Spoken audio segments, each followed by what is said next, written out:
Hello, hello, hello, everybody. I'm very, very excited for this conversation. Of course, it's Career Conversations with Vumi Msweli. I have the incredible Charmaine Houvet. She is the Senior Director, Africa at Cisco. She's the Chair of the ICT Industry Association of the South African Communications Forum. She's the Chair of the Policy and Law Reform Workstream of the Presidential 4IR Commission under South African President Cyril Ramaphosa. She's one of South Africa's top women in ICT, and she's won that award. She's won the MTN Ministerial Recognition Award. She's the founder of AfriEL, a nonprofit organization that mentors, coaches, and sponsors young female leaders in the ICT sector. And she's also the co-founder of the Mentorship Circle with the African Women Chartered Accountants Association. She is someone who literally walks the talk. I remember when I started Vumi and Verve, she was the very first senior leader I ever had come and speak to us, and she changed lives. So she doesn't just say, oh, I believe in women empowerment. She lives it and she breathes it. Ladies and gents, Charmaine, yay! I'm so excited that she agreed to this conversation. But I want our listeners to get to know you a little bit. So I'm going to do a quick rapid fire intro. Are you ready? I'm ready. Thanks, Vumi. I'm ready. Okay, beach or bush? Oh, beach. I actually just come back from the beach. Really? Yes, I had a little trip to the beach, so I'm all refreshed and I'm ready. Awesome. Android or Apple? And I know you're in ICT, so this is very controversial. You know, I used both for a very, very long time. And then my family moved over to Apple, and then I had no choice other than to follow. But now I'm a huge fan of the brand. Tea or coffee? Oh, tea. There's nothing I think as comforting and as warming as a nice cup of green tea, or of course our own South African rooibos tea. Rooibos. Morning or night? Morning. You know, I'm one of these people who's normally asleep by like 8 o'clock, and then I wake up fresh as a daisy at 2 a.m. And I'm ready like to start my day. Okay. You're like me. I'm also more of a morning person. Sedan or SUV? Oh, SUV. I think especially with the family and everything. When I was growing up, I always had these visions and dreams of driving around Johannesburg, or when I go home to KZN in the top-down sedan. But I think that very quickly came to an end when you realize just how impractical it is when you've got like 1,000 people that you're always traveling with. And you always climb onto things with an SUV if there's no parking. That's what I like about it. Yeah, exactly. Exactly. A Kindle or a good old-fashioned book? Oh, I think I've always loved, in fact, I've got a library stacked with books from top to bottom. And actually, I've read each and every one of them, surprisingly. I've read each and every one of those books throughout my entire library. But I find that as age is sitting on me now, I need a Kindle so I can enlarge in the words. And I've got the on my Kindle. And also because I wake up at 2, 3 a.m., I need the Kindle by my bedside so that I can put it on dark settings and I can read until everyone else starts to stay in the home. Okay. Wine or beer? Oh, wine. I love my wine. Although, again, I think with age, I'm slowly starting to move across to bubbles. So I'm not averse to the odd glass of wine when I go out for dinner. Awesome. Flats or heels? Oh, flats all the time. Like I'm back to back in meetings, but I do carry my heels in the bag when I have to go for meetings that require heels. But even now, because of lockdown, I've eased into sneakers. So I'm now more of a sneakers girl. I've become a full-on slippers girl all the time. 7 colors on a Sunday or braai? Oh, I'm a 7 colors girl. I grew up in KZN, and it's actually a rite of passage to start cooking from as early as 10, 11 years old. And actually, just the other day down in KZN, I had our mutual friend, Cindy Koyana, and the family over, and Miss Nunu Shingila, a few other friends. And I did like a full-on like curry stews. Yes. Like, and like, I am actually a very, very good cook as well. I cook really well. People who don't know, we're both from KZN, and you know we've got some of the highest populations of Indians outside of India. So our curries are spicy and delicious. Oh, they are like legendary. Legendary. So it is dinner. You can invite anyone, dead or alive. Who is coming, and what are you cooking? So I would like collapse if the late Dr. Nelson Mandela, came to dinner with me. He's one of the few presidents of South Africa that I did not have an opportunity to converse with and meet one-on-one, actually, in a space. And I recently had the pleasure of being invited by Ms. Vumi Msweli to the Nelson Mandela Foundation. And we were quite, I think, fortunate enough for the CEO, Mr. Sello, to take us through to some of the archives and looking at some of the things. And I cried so much that day, just thinking of how much he lost, how much he gave up, how much he gained, how much wisdom and how much just humility he led with. And so I would definitely sit with him. I'm a champion at cooking ungosh. So I would cook Yes. That was one of his For favorite those dishes. South Africans, that's Sam. Yum, yum, I yum. am I make some of the best Sam. When I actually had a meal, I had some mush cooked by his chef, who's now at the Mandela Sanctuary, and it was yummy. So I also cook a very mean Sam and beans as well. Yummy. Okay. And I think with this weather, it's a bit nippy, so that would be delicious.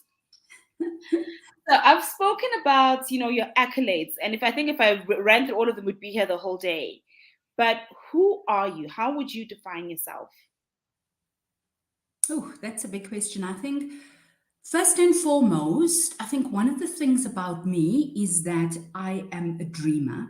So I'm always dreaming up things. And I think whenever I dream up things, I realize that it's seldom dreaming about what I want, which sometimes can be my biggest Achilles heel. I'm always thinking about, if only I could do that for that group of people, if only I could write about this so that I could open the eyes of the communities. If only I could invest back more in my community. If only I could take on more mentees. If only I could coach more and sponsor more and mentor more. So I'm always thinking about how to develop the next generation. So for me, that's very important. I think secondly, I think, very centered on spirituality. I'm very spiritual. So I think I'm always thinking about what have I done and how can I actually be a better person? If I'm a better person, would that influence others around me to be better? I think something that keeps me awake at night often is how do I ensure that my family and especially my children are contributing members of society? How do I ensure that they are not burdensome, that they don't add to the ills of society? And how do I ensure that I'm a better person so they can see from my light? So one of the things I'm always trying my best to be, I'm always trying to be forgiving. I'm always trying to be that light. I think Jesus Christ said it so lightly. He said, I am the light of the world. And I'm always wondering, if he was the light, what did he do to be that light? So I am, always trying to be a better version of myself. I'm very proud to be a mom. Although I haven't always been the mom that I've often seen. I don't drop children off at school. I don't pick up children at school. I'm not involved in school activities. I never ever have been, and I have no intention of ever being. But I always try to ensure that my learnings and my lessons in life in the household are passed on, because I don't rely on school. I don't rely on communities. I don't rely on anyone else to raise my kids with those values. I am very purpose driven. So I'm always trying to find out, what is my purpose on life? Who am I authentically? If I had to have my last day on earth and I'm closing my eyes, I would ask myself, what did I leave behind? What was that legacy? If people think of me, what do they think of when they think of Charmaine Houvet? Or even when somebody says, do you know Charmaine Houvet? I often wonder, what would people say about me? And I think, again, that stems from my childhood, having been raised in such deep poverty, that we always worried about what does community say? What do people say about our family? What do people think of us? And I think that's something that has followed me for a very long time, around what legacy am I leaving behind? So in essence, I think, I'm a deep thinker. I am a dreamer. I am a hopeless romantic. I'm always thinking that, love is going to solve everything. So I'm such a hopeless romantic. I love romantic movies. I love watching a story where I know it's going to turn out to be something good and something positive. So in essence, I think I'm hopeful. I'm always positive that things are going to work out for the best. It's interesting you bring up, where you come from. So growing up in poverty in KZN to now sitting in spaces where you're advising presidents. Tell us about your career journey. How did that come about? Oh my goodness, it was actually by default. It was not planned at all. I was raised by a grandmother. My grandmother actually came from the Transkei, so she was raised in Umtata. She could neither read nor write, Vumi. My grandmother, the one thing that she was always quite clear about is that you are going to go to school. And I went to a government school, but I was very fortunate as well. During the 80s, I attended a school in the colored community of Newlands East. And again, teachers had our best interests at heart. There was lots of gangsterism and drugs and crime and boycotting during my time, but the teachers always tried to bring us back on track, even though they participated in a lot of the boycotts and encouragement for a better education for the community. I think one of the things my grandmother was always clear around is that you will go to school and you're going to get this education, even though it's a substandard education, it's going to take you somewhere. She was also very strict. She was a disciplinarian. She was a matriarch in the home because we didn't have a grandfather growing up, and she pushed me to go to school. And when I finished matric, I had no choice but to go out and start searching for work. I was quite fortunate that that point in time, the local post office in West Street was actually hiring. And so I started my journey there at the post office. And I think one of the things, and at that point in time, Vumi, again, I didn't know a lot of what I know now. I didn't know that there was a person called a mentor or a person called a sponsor or a coach. I was very fortunate to have bumped across a lot of these individuals in my career growing up who influenced largely where I am today. I had people who often reminded me that you are not your circumstances, you are not who you are. And at that point in time, it was quite a bitter pill for me to swallow because I thought, I deserve to be treated differently because of where I came from. I need more attention. I need somebody to invest in me. I need focus. I want to go on the EEAA training. And back then, a lot of my leaders would say, no, you need to go in with the mainstream. Go where everybody else is going. You need to toughen up. You need to grow up. You need to understand that you're going to be competing with people who don't look like you and who don't sound like you. And my first job, I was the only person of color. And I was actually such an enigma to most people. People would come and touch my hair and say, oh, your hair is very different. We haven't ever met anybody with your type of hair. Why is your skin tone different than we normally used to in our homes, in our kitchens, in our cleaners? How do you get your hair this? How do you get your hair this color? And for a 16-year-old, you can imagine, Vumi, that was very overwhelming. And I think quite embarrassing as well to have to, come into this work environment that was predominantly white. But at the same time, I must be honest, I came across some amazing role models who I'm still in touch with today, almost 35 years later, who were quite invested in my journey. And so throughout these mentors and coaches, I found my way into the ICT space. And still, it's not a very welcoming space, but I think with the 5 or 6 or 7 people that you do bump across, you do find those rare leaders who are invested in ensuring that, you do make a career of where you are landed. Yeah, what an interesting career. So what would you say has been your, I always say your careers like this, they're mountains and they're valleys.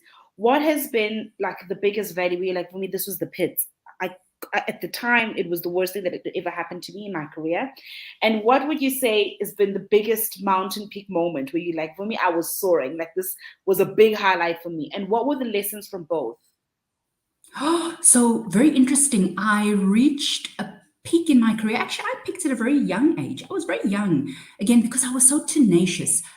And again, I think I'm somewhat smart. I think I am quite smart. You're very smart. You're advising the president. You're very smart. I think, and at school as well, I was quite diligent. I was a top award student. I was prefect. I was all these things.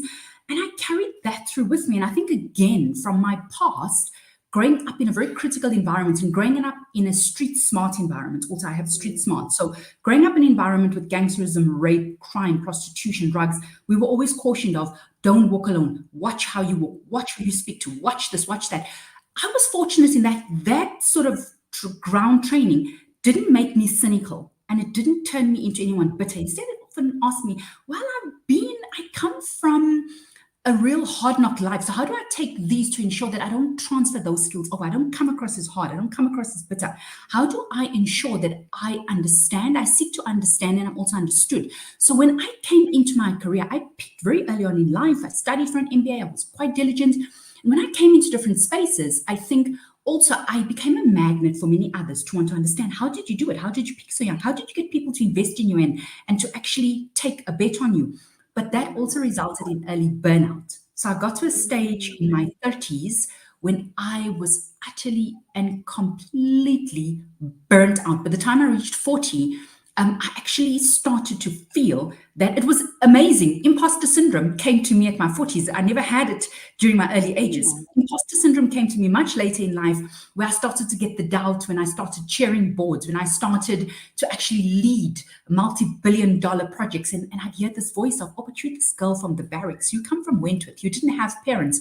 Your grandmother raised you as a baby, and you were raised on a social grant. Who are you to sit at this table and advise anybody? So I had full-on imposter syndrome that came to me. I started to experience what Brene Brown talks about around armor leadership. And I started to think, I've got to protect myself. I've got to get out of here. I can't do this. And I think fortunately also at that point in time, I had a mentor in Advocate Omar Rasataba, who's now at the NPA. And she was the one who actually said to me, you know, Mrs. H, I think you've reached a peak time where maybe it's not a bad idea to step back. Maybe step back and think about what's next for Mrs. H. And I think that was the best advice I could have gotten. I stepped out of a massive career. I was soaring. I was like on the literal horizon to be the next CEO of a listed organization. And I just stepped out and I said, no, it's not for me. And I left without any job. I didn't have any other means or any other career aspiration. I stepped away and I walked away. And even when I left the industry, I had calls like 24/7. I'm hearing you leaving. Can you come join us? Can you come with us? Can you come with us? And I was just like, I need to heal. And it was the best decision I could have taken. I traveled India for a few months. I lived in ashrams. I went full on vegan for a number of years.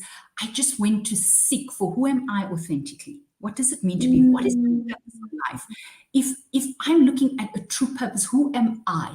And why did I come? When there was a call for souls to enter into a body, I chose this body, I chose this life, I chose the circumstances. And I started to ask the question of gurus, of Sufis, of Buddhists, of the different Toltec leaders. Why did I come here? Why am I here?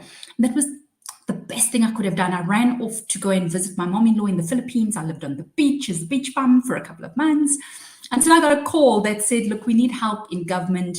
Do you want to come through? And I think that was the call that got me back grounded again. And I think it leads into my peak. It was one of the toughest roles that I've ever experienced in my life. I think I've got so much sympathy for people who raise their hands to go and work in government and who come into an environment that's volatile, that's complex, that's uncertain, and that's very ambiguous. And I don't think anything trained me or anything prepared me, not my childhood, not any gangster that chased me down, not anything I could have ever remembered prepared me for working in a government environment. It was scary, it was fragile, it was, but it also trained me to be such a different person. I to the boards, to the CEO. I was then working for Mr. Freeman Nombalo, who I reported to until he left, and then he went off to SAICA, and I reported into Dr. Mohapi, who was a former colleague at Telkom, who came to join me there. I had some of the most magnificent colleagues who I worked to start to bring together the entity, but at the same time, I think there were elements of threats, of danger, of bullying. And I think that also got me to tap into a soul of, don't forget why you are here. I would have messages taped onto my car, warning me, but and then again, I think that's what got me to leave. And then my husband said to me, you know what, it's just not worth it. Why do you want to put a camera and to see who's posting these things on the car? Just leave, just go back. And again, that got me, interestingly enough, it was the peak. That got me to become somebody different, that got me to become more compassionate, that got me to become more decent, that got me to become more understanding of the journey that those who are truly invested in public sector, in government, why they do what they do. It also got me to understand the darker side of a career and how not to lean into that side and how to also ensure that I remain invested in who I am as my being. So I think even leaving there got me to also reconsider and to become a mom again. I think it was quite late already. My kids were already grown, they were already quite mature, they were already on their own paths. But I think it got me again it got me to take a step back and understand and realize that I'm more than a career. And that's how I actually birthed Afriel. So that's where Afriel actually came from. It was my time again of taking a deep breath and reflecting and stepping out of the corporate space as a whole. I think that's one of the things I find myself now challenged with is what is the grandest, highest expression and vision for myself? Who am I? And it's one of the hardest things to do, and to be able to take that time out to reflect on why am I here? What is my purpose? Yeah, that's something that really resonates with me. I'm praying and meditating on this a lot. So yeah, that wasn't. And again, it wasn't an answer that I got on my own. Again, as I say, I traveled to Egypt, I traveled to Israel, I traveled to India, I traveled to Amsterdam, and I even, went on a very rare journey, just again, seeking, is this possible? I went on smudging journeys. I went on so many different things. And again, the answer didn't just come from me alone. I had a team of experts that helped me understand, why am I here authentically? And again, I think even the Bible says, seek ye first the kingdom of God. So seek all of those things, and then everything else comes to you. And I finally got to the place of comfort that once I seek who I am, everything else is going to come my way. And I think that for me, Vumi, was just that point of assurance that I am on purpose. I'm in the right path. You say you had people supporting you. So in your career, you mentioned, you've had mentors, you believe in mentorship and sponsorship because it's clearly something you experienced that changed. Do you currently have people who are like part of your career advisory board? And even retrospectively, so people who may have been members of your career advisory, what was the best piece of advice they've ever given you? It was a very tough piece of advice. There were many different things. There were so many things. I've got so many people that guide and advise me. I've got a huge group of friends from, Nosipo Molope to Trifosa Romano, up to Cindy Koyana. I have Irene Shanley, who's absolutely phenomenal. Miss Shamla Chetty from Duke Corporate Education. So many phenomenal leaders in my life. But the best piece of advice I got was from a mentor that I worked and reported to, Advocate Omar Rasatabo, who at that time I thought, this is the cruelest, toughest woman I've ever come across. But she sat me down at one stage when I was actually vying for a group executive post, which was then in a massive company of over 60,000 people. There were 25 of us. And she said to me, Mrs. H, the one thing I want to guide you around, don't become one of these leaders who has to come late to a meeting because you've got to drop off kids at school and pick up kids at school, or because, you've got to rush to go home and prepare something, or because things are falling apart because you've got somebody waiting to do something at home. And she said, what you need to do is when you negotiate for a salary or you negotiate for anything, take into account a team of people that you need to surround yourself with. So make sure you have somebody who takes kids and drops them off at school. Make sure that you have somebody who comes and works with kids to make sure that homework is done, and make sure that your home is so well run that when you are called to a meeting at 7 or 8 at night, you are not stressing and panicking, and you're not half-hearted about this relationship at work. So she said, make sure that your family is so well taken care of that you put yourself into your work environment and you achieve whatever goals and whatever objectives that you think you need to achieve. The second piece of advice that she gave me was, don't leave the corporate world or environment before you've really left. So often you have people in the work environment who say, just got one more year before I retire. I can't wait for that day. Or people say, I'm so actively searching for a new role. And their heads are not really there. And the heart is not really there in whatever they are doing. So they actually tend to frustrate the whole environment. So you pick up that somebody is here, but they're not really here. Or somebody's here, but you're often waiting for somebody to join a meeting because, oh no, I've got to do these 5 other things before I do this.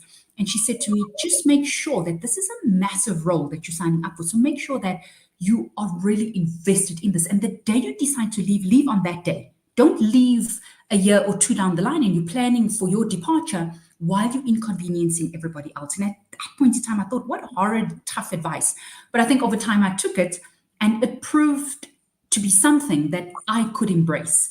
And it got me to also ensure that I did a lot of what I was happy with. So I think that helped me a great deal, but I also am spoiled. I think I say spoiled, and I'm blessed in a sense that often when I'm at a crossroads, I've got an ecosystem of people that I can tap into. There's no one that I cannot access.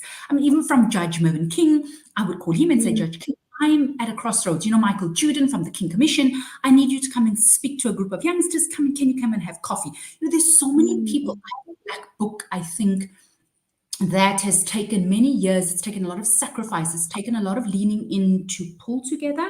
But it's one that I'm proud of, you know, from, you know, even Minister Stella Ndabeni Abrams, when she was in the ICT environment, I would often tap into her when I was, you know, not clear what I needed to do. Deputy Minister Pinky Kekani, the current minister, Minister Kumbutso, all people who, you know, are there to guide and nudge on, you know, and say, here's what I think, here's how I think you should take these different aspects of life. And I think that for me has been so rich and rewarding. It's something I love that you've got really like rewarding. Library of humans. Like my grandfather used to tease me about reading books, that I'd always want to read a book as opposed to speak to humans. And he was like, for me, sometimes human beings are libraries, eh? The kind of things they can teach you. So I love that you've got this library of humans. Even my kids lean in so heavily. If they find me practicing a podcast or they find me, you know, on a call when I get off, they've got a long list of critiques to give me that, oh, Mum, you were actually like quite hard in that point. Or Mum, you were so laborious. Like we didn't even understand what you were saying. Or Mum, you're speaking too fast. Like in that, I don't think that many of the people who were on their call even understood what you were saying. So even my kids lean in and they're also my critiques and they're my mentors and they also coach me around certain things. So I think that for me is quite rewarding, actually. I love that. Talking about libraries, and I know you've written like a lot of books, but this is going to be a tough question. What are your top 5 reads and why? Ooh. Yeah, that's a tough one. So I think actually one I'm reading right now, by the way, actually something I'm reading, and it's a 1-year read, Vumi, and I'm on it for the 3rd year now. It's taken me 3 years to read, is a book called A Course in Miracles. And what this basically teaches you, so of course, it's taken me 3 years to read, and not because it's a difficult read, it's just because the practices within it are just so, I think, soul rendering, because it's got advice in it that says, I only know the past. I don't know anything else but the past. And that's so true, because every time I reach an encounter, and that's why I think we find things so, I think, huge to try and enter, because every time you enter a conversation, the first thing you think of is, I remember this. This happened to me in the past. I'm not going to let it happen again. So one of the guidance it gives you is you only know the past. And something else it says is, you know, my only purpose on this earth is salvation. I'm here for salvation. I'm here for forgiveness. I'm here for nothing else but salvation. So that book is something that's on my bedside. I read it first thing in the morning, in the afternoon, at night, and I'm obsessed with A Course in Miracles. The second book is very linked to the first, actually. It's a book by Jan van San called Forgiveness, and it's something that I did during lockdown, and it's 21 days to forgive absolutely everybody.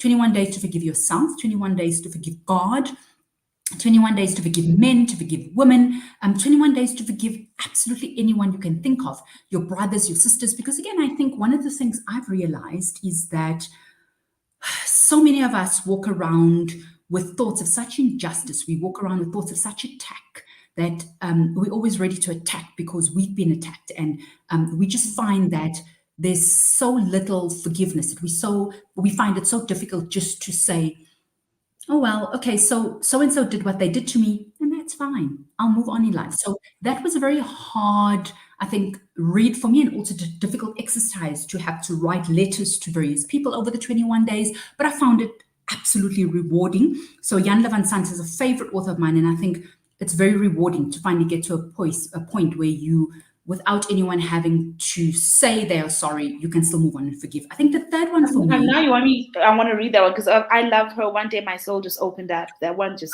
so yeah. So she's very powerful in terms of making you reflect. A third one for me is also linked to the other two. It's a very quick, easy, flat read. It's by Deepak Chopra, and it's called Why God Laughed, or Why is God Laughing? And I think it's so apt because it's very appropriate, and it actually just tells the tale of somebody who went through life and realized, who was very famous, and they woke up one day and they decided, I don't want to do this anymore. That's not who I want to be. Who am I authentically? And they go searching for their true self and their soul. And when they find it, nobody recognizes them anymore. So they move into spaces where people would stand up and say, "Oh, Mr. President, Mrs. President, you're here." And people would say, "Sorry, you're not allowed in this space anymore. You're not welcome here. Who are you? We don't know you. We don't recognize you." Simply because their soul had taken over and there was such light that the ego. So the ego, which I think many authors say is about edging God out, the ego was removed. So in removing the ego, they suddenly realized that they could be the authentic self. So the book is called Why Is God Laughing? And it's an absolutely phenomenal read. My next book that I absolutely love, is a book by Marianne Williamson, and it's called A Return to Love. And it's based on A Course in Miracles. It's based on A Course in Miracles. So it's absolutely amazing. And all she says is that from everything you do, do it from a point in love. And all we really need, and again, it's the Beatles song, "All You Need Is Love." She says, every transaction, every interaction, everything that you do, let it start from love. And she also talks at length again about, how do you ensure that when you look at somebody, you see yourself. So I see myself in you, Vumi, you see yourself in me, and therefore I'm much more able to identify with your journey because I see that whatever my brother goes through, I'm going through as well. And I love, there's a prayer there that she actually opens it where she actually says, Lord, I leave this day in your hands. And she says, the fruit of my labor and the desires of my heart. And she talks about, today I pray for my brothers. And in brothers, it means I pray for everyone. I pray for my brothers first, and then I pray for myself. May we be blessed. And I think something important that she says is, may our minds be healed. And may we return to love. How do we return from pain? And how do we actually return from hell to heaven? How do we actually return from fear to love? And she prays that prayer. And I think that for me was so enriching. And I think a final favorite for me, because I've read every one of his books, is Paulo Coelho, The Alchemist. And I think what I love about it is, you do everything and you come right back to where you started. So you search and you search and you search and you search and you search. And in the end, you think, actually, what I was looking for has been inside all along. What I'm looking for is actually I'm looking for me. It's with him. I find his books so difficult to choose one. So I love Manuscripts Found in Accra. I love A Warrior of Lights, and of course, The Alchemist. I feel like he goes into a God state when he writes. It's like he speaks to people's souls when he writes. Correct. And again, I think it's a lot of stuff I can identify with. He suffered, very deeply with depression. He was, hospitalized by his family because... Really? Yes, they just couldn't understand what was wrong with him. He, from a very young age, he tried to commit suicide. There was so much that he went through because his family wanted him to be something that he was not. And they just could not understand. Why do you want to be spiritual? What are you seeking for? And I think for me, there are so many parallels and so many areas that I can identify with because humanity, or, humans always tell us, no, but you've got to aspire. You have to be the next CEO. You have to be the next president. And all he wanted to know was, who am I? Who am I? And that's all his journeys and his searches were about. Who is Paulo Coelho? And I think that's why his reading resonates with me so much. You've been able to travel quite a bit in pursuit of answering that question. And I'm sure there's spaces that you walk into where it's easy to recalibrate and find that answer very quickly. So what is your favorite place in the world where that happens for you? I think for me, wherever there's a beach, because I think I love sitting on the sea sand and looking at the expansiveness and looking at how magnificent creation is and thinking to myself, if creation is this flawless and so magnificent, then surely if I'm an extension of God, I must be as well. So I know one of the spaces that is always healing for me is to go back to the Philippines because that's where I first found myself. So often when I think I need to find myself, I always rush off to the beach and I come back so much more empowered. But I think any place where my family is, and in fact, I was telling the kids yesterday that, hey guys, I'm starting to travel again. So, I'm back to traveling. I'm going to be traveling to Africa. I'm traveling to Silicon Valley often. I've traveled to Europe, Middle East, Africa, Russia. And the kids were saying, well, not now Russia anymore. But the kids were saying, Mom, we know you don't like traveling if we're not there. So we know that the only places that you really like a lot are where we are. And they're quite right. I think wherever my family is where my favorite place has become now. I think especially with lockdown, I didn't realize just how much of an introvert I enjoyed becoming. So I really and truly love that sense of just being wherever my family is. I love that. So in our closing, I'm going to ask you to complete the sentences. I am a master at... I am a master at negotiation and bringing calm to situations. Mm. What I know for sure is What I know for sure is that regardless of where we're at and what happens, life goes on. my life's work is My life's work is shining light and bringing healing into spaces. mm, knowing what I know now. Knowing what I know now, I'm actually much more forgiving. And I think I'm much more compassionate and understanding. Um, Thinking about where people come from, where I come from, and how much we have to contend with in life. I think I'm much more compassionate. I'm much more forgiving now than I used to be. I am.